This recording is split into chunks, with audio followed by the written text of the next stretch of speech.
ஒரு தடவை இந்த மாதிரி கத்திரிக்காய் பச்சடி வச்சுட்டிங்கன்னா அடிக்கடி நீங்களே செய்வீங்க. அவ்வளோ டேஸ்டியாக இருக்கும். ஒயிட் ரைஸுக்கும் நல்லாயிருக்கும்.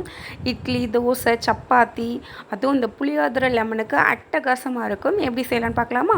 ஒரு கடாயில் 2 ஸ்பூன் எள்ளு, 2 ஸ்பூன் வேர்க்கடலையை வறுத்து மிக்ஸி ஜாரில் மாற்றி பொடி பண்ணி வச்சுக்கலாம். அதே கடாயிலேயே தேவையான அளவு எண்ணெய் சேர்த்துட்டு கடுகு, உளுத்தம்பருப்பு, கருவேப்பிலை, ஒரு கட் பண்ண பல்லாரி வெங்காயம், ஒரு 7-8 பல்லு பூண்டு, அதற்கு தேவையான அளவு உப்பும் சேர்த்துட்டு வதங்கவும் 2 பழுத்த தக்காளியும் கட் பண்ணி போட்டுக்கோங்க. அதை நான் வீடியோ எடுக்க மறந்துட்டேன். லாஸ்ட்டாக ஒரு 7 கத்திரிக்காய், நாட்டு கத்திரிக்காய்னா இன்னும் பெஸ்ட்டு. அந்த 7-8 கத்திரிக்காவை நல்லா கட் பண்ணிவிட்டு வாஷ் பண்ணிட்டு சேர்த்துக்கலாம்.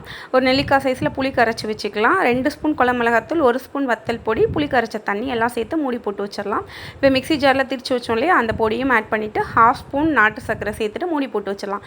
எண்ணெய் பிரிஞ்சு வந்தால் மணக்க மணக்க கத்திரிக்காய் பச்சடி ரெடிங்க. கண்டிப்பாக ட்ரை பண்ணுங்கள். இந்த மாதிரி மோர் ரெசிபீஸ்க்கு நம்ம சேனலை சப்ஸ்கிரைப் பண்ணுங்கள். இப்போ சாப்பிட்லாம் வாங்க.